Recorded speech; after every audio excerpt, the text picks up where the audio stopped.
1, 2, 1, 2, 3, 4.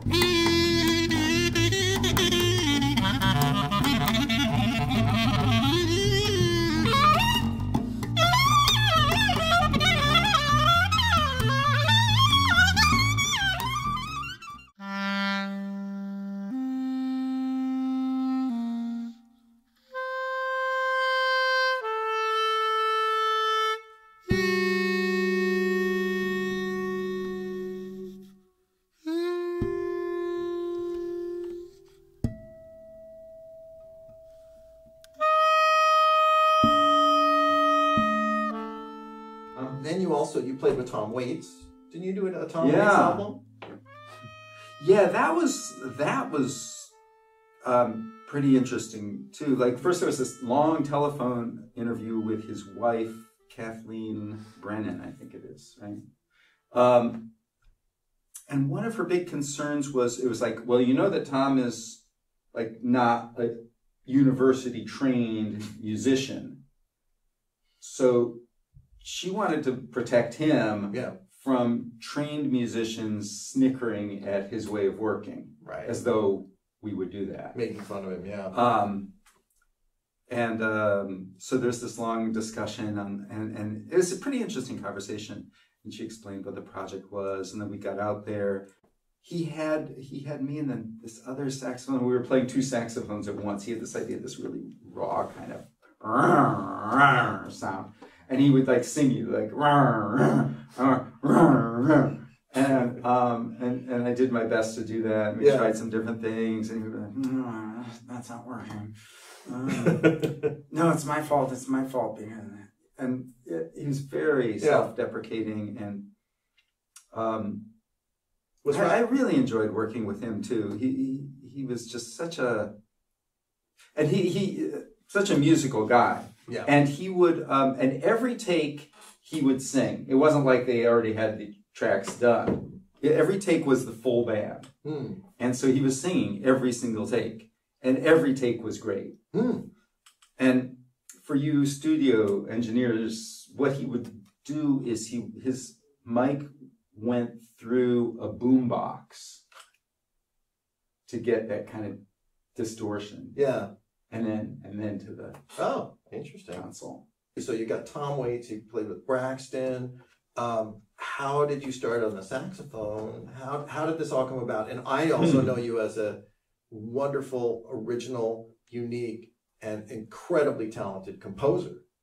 You know, that's how I know your music, is through playing your music as a bass player, as a composer. So would you like to pontificate and just talk a little bit whole history about what are you doing before you? Well, before Braxton I started out Waits? like at age 5. They got me a clarinet because I was really into music. That was the first mistake. So right? they got me a clarinet. That was the mistake.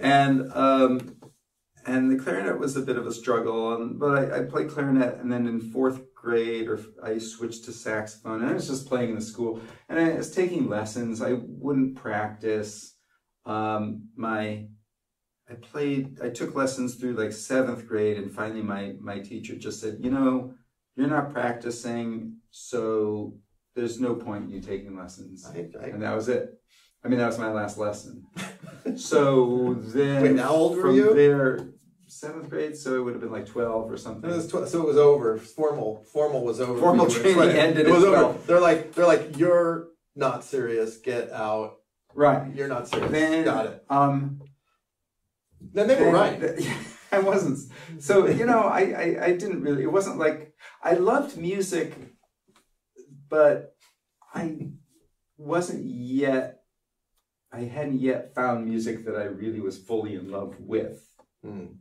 There were moments and sounds that I really liked, but I hadn't put it together. So then, I don't know. I was listening to the Beatles, like at age 12, and for the next 5 years. So that was music you loved, and in music high that school, you found. Yeah, I started listening to the radio a bit. So, you know, I listened to Led Zeppelin a little bit, and then I heard Keith Jarrett at some point with his quartet with Jan Garbarek, and I really liked that. So that's through high school, and I'm playing in the school band. Then I go to college, and I had a roommate who was a composer, and he was listening to Stockhausen, and he was listening to Kagel and Charles Ives, and all these folks. And what school was this? This was at Yale. This was at Yale, but you weren't studying music there. I was a math major. You were a math major, but was he a composition major? Yeah, he was. But I was taking music theory in as a freshman. Okay. And I the one exam in my life that I've cheated on was the placement exam, because I was like, I don't want to be in the beginning people's music theory class. I want to be at least in the main, music major class, not the advanced one. I'm fine with. So I was copying stuff off the people nearby in the test. So I made it into at Yale. Yeah. Wow. So this could turn into a congressional investigation. Well, really, so your whole career has been based on a placement test. Isn't for credit. Like, no one's really getting hurt by me cheating in the placement test, except you and some other kid who was probably better, who actually knew more than me. Yeah. Like, I kind of knew what a chord was at the time. I'd taken some music theory. I knew intervals and junk. I don't know. I knew a few things. Okay. So, who knows? Maybe I cheated off someone who knew nothing, and I could have been in the advanced class. Like, that's a possibility. So anyway, so then my roommate actually happened to be in this class too. So we really became good friends, and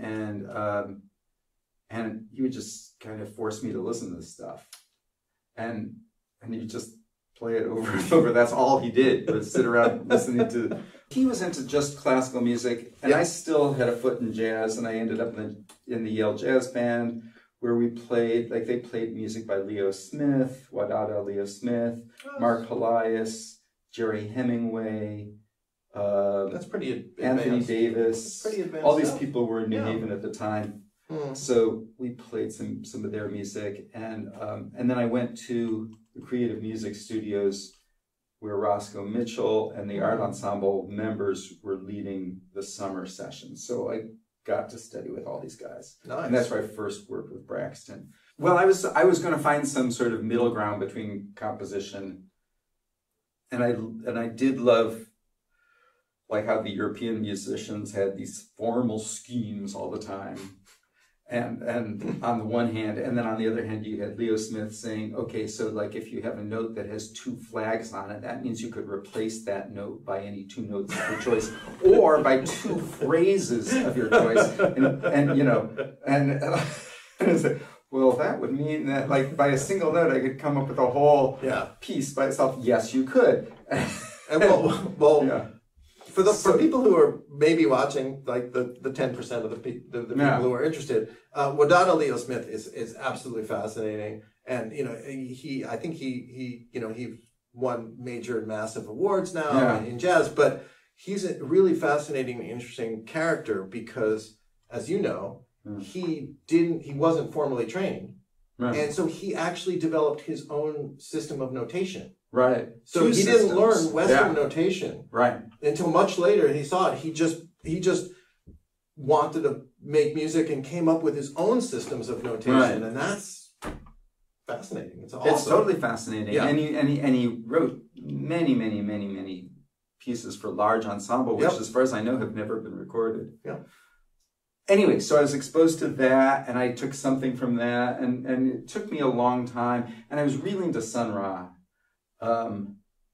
Just because, let's see, we've been listening to Stockhausen. I've been listening with my roommate. I came home from vacation one summer, and I bought a Sun Ra record because Leonard Feather, who is a very mainstream critic, had mentioned Pat Patrick as a major baritone saxophonist, and at that time I was mostly playing baritone sax.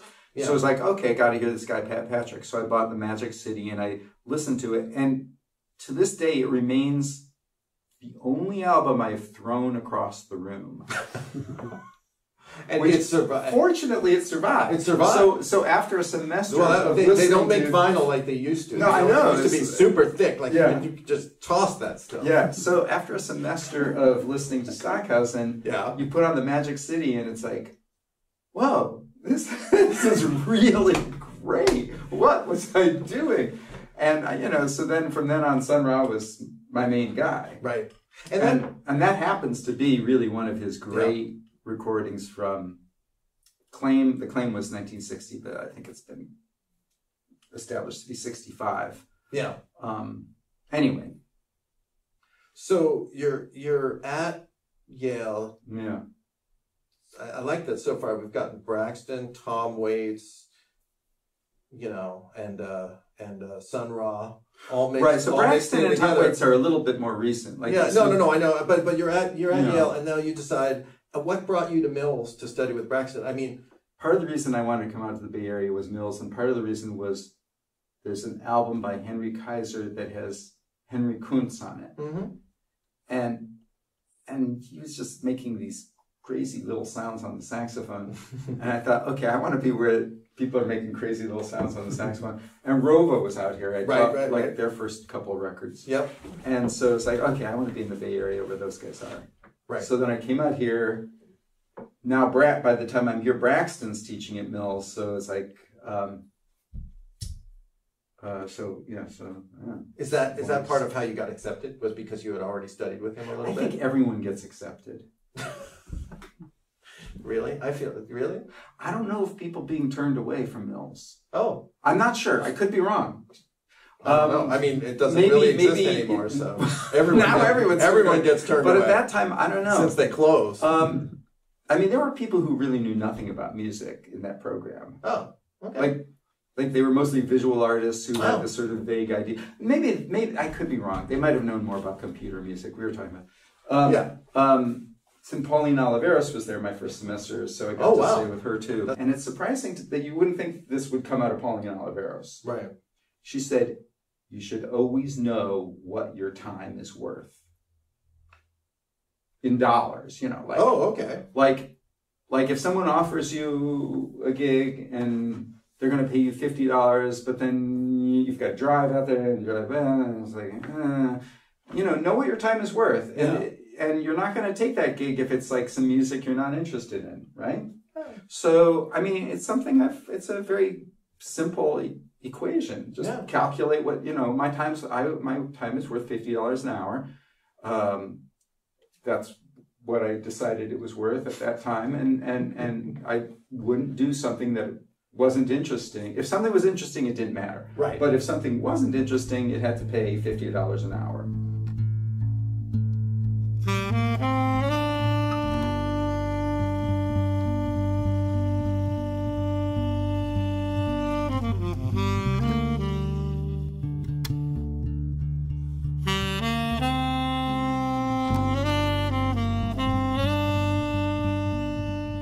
So first of all, Dan, it's great playing with you. It's great to have you here and to talk to you. And thanks.